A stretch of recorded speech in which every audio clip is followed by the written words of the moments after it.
Juga kita melakukan somasi tertulis yang akan segera kami kirim per hari ini juga kepada KIY, di mana somasi tersebut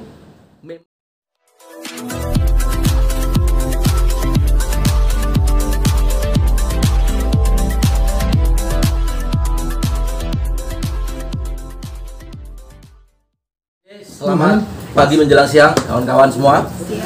Udah sarapan semua belum? Belum. Jadi terima kasih kawan-kawan atas kehadirannya di sini. Semoga sehat selalu buat kawan-kawan wartawan semua, media semua.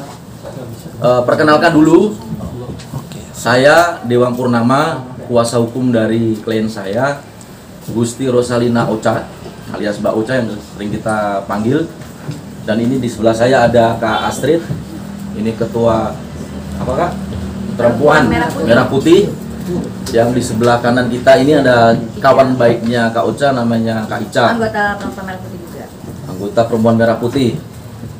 Jadi gini kawan-kawan, pertama-tama kami akan mengambil sikap dan menyikapi terkait adanya beberapa unggahan di story WhatsApp, di mana story WhatsApp itu di akun story Instagram atau sosial media, di mana Instagram tersebut dengan nama IKU, betul ya, IKU, yang merupakan akun Instagram milik saudari yang dapat kami sebut dan kami duga berinisial KIY atau K ya, di mana unggahan-unggahan tersebut mengarah terhadap tuduhan-tuduhan tanpa dasar kepada klien saya, si Kak Ocha, yang dimana tuduhan-tuduhan tersebut tanpa ada bukti sama sekali yang dapat dibuktikan dan mengarah dan menuju ke ranah fitnah, dimana unggahan tersebut sebenarnya kami tidak akan memperdulikan sebenarnya, dan kami sudah mencoba untuk diam saja selama kurang lebih seminggu ya Kak Ocha, lebih 2 minggu.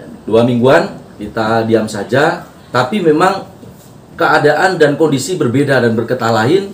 Dari kawan kita ini ada yang melaporkan terhadap klien saya yang Kak Ica ini, ternyata, dan kawan-kawan lain, ada beberapa puluh kawan-kawan lain di sana yang ternyata melihat unggahan tersebut dan akhirnya memberitahu kepada klien saya, bagaimana ini kok ada unggahan seperti ini, bagaimana kebenarannya, kok ternyata ada tuduhan-tuduhan yang mengarah ke ranah fitnah.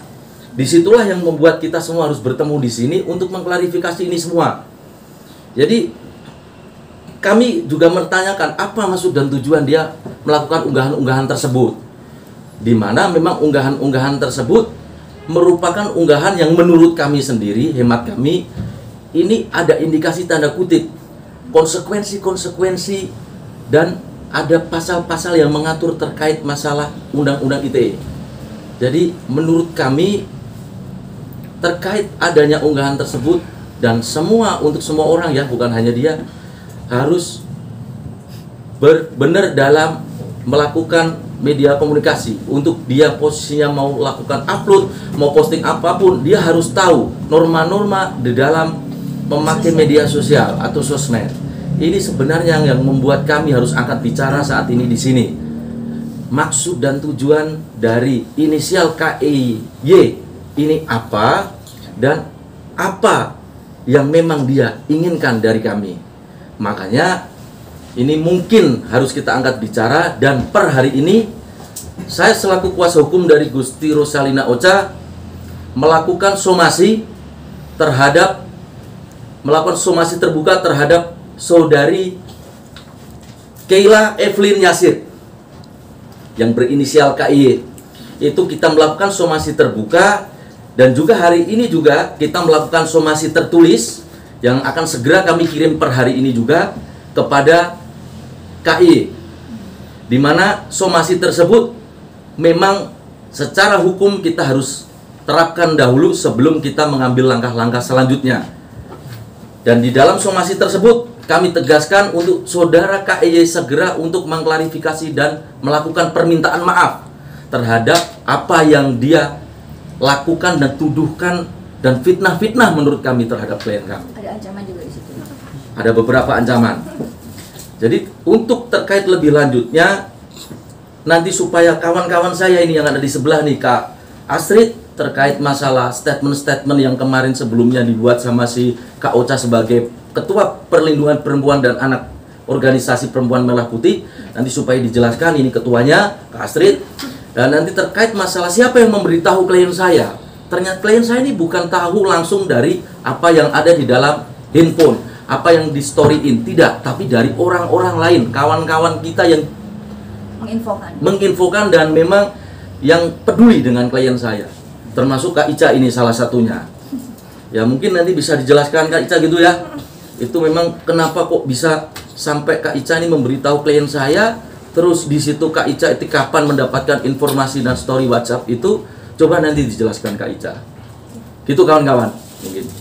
Bang, sedikit tentang unggahan itu. Kalau boleh tahu Kak Ocha, apa isinya sehingga merasa dirugikan? Oke, sebenarnya masalah apa isinya itu buat saya sih sebenarnya ya sudahlah ya gitu, karena semua manusia itu pasti punya hal-hal ya, yang entah itu benar, entah tidak. Lu mau nyenggol sih nggak masalah buat saya. Semua orang berhak untuk berproses menjadi baik. Nah, itu ada hal-hal yang mungkin menyinggung tentang hal-hal yang sebenarnya tadi entah itu benar, entah itu tidak perlu dipublish. Kenapa? Semua orang berhak untuk berbicara. Semua orang berhak untuk memberikan komentar ya. Artinya kan waktu itu saya memberikan suatu statement itu karena diminta. Nah, otomatis kan saya memberikan statement atas nama saya sebagai Ketua Perlindungan Perempuan dan Anak. Saya memberikan statement itu, ternyata beliau tadi menyerang saya dengan bahasa tadi yang menurut saya tadi kurang pantas untuk dilihat oleh masyarakat luas. Tapi kembali lagi saya pun tidak merespon di awal karena kenapa? Ya sudahlah, saya juga bukan orang manusia suci. Semua tidak ada yang suci manusia. Pasti punya ada sisi gelap, pasti punya masa lalu. Dan bagaimana manusia itu berproses menjadi lebih baik itu kan yang dilihat sebenarnya. Tidak perlu melihat yang lalu-lalu atau apapun itu. Itu kalau benar begitu. Terus isinya seperti apa sih, Mbak? Mungkin yang ancaman-ancaman juga nggak apa-apa. Nah, boleh ancaman-ancaman ada itu saya. Jadi ada ancaman di sini, sorry Ancaman di itu nah. Karena nama ditutup ya, nama iya. ditutup. Karena emang agak risih kita mendengarnya ya. Jadi ada hal-hal di mungkin sini. dibaca juga. Baca nama ya, tapi dibacain. Bacain dikit.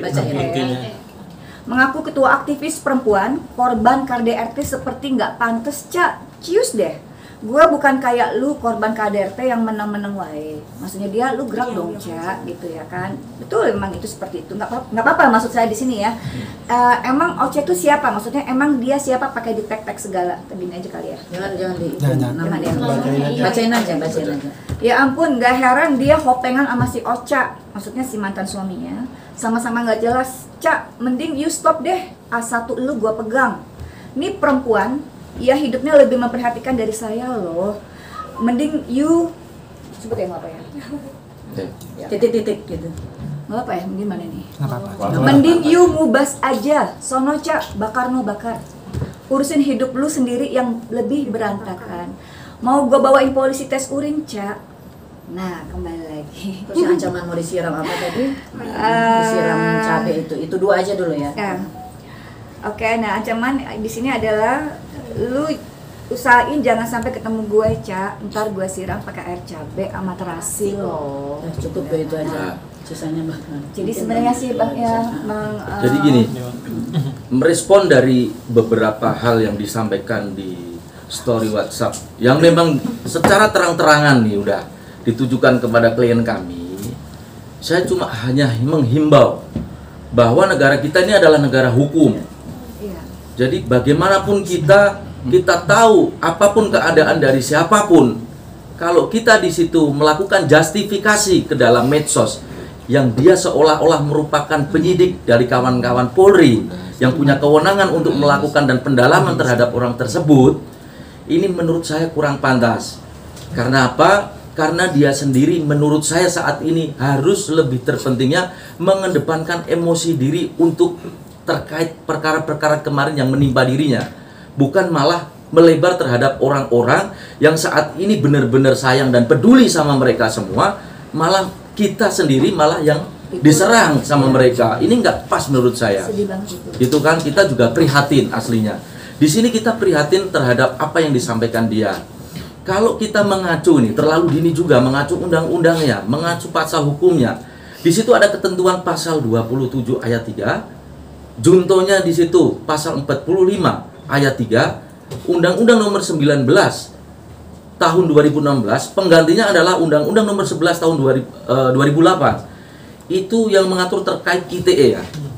Ini kan ada ketentuan bahwa menginformasikan publikasi terkait masalah fitnah-fitnah melalui medsos.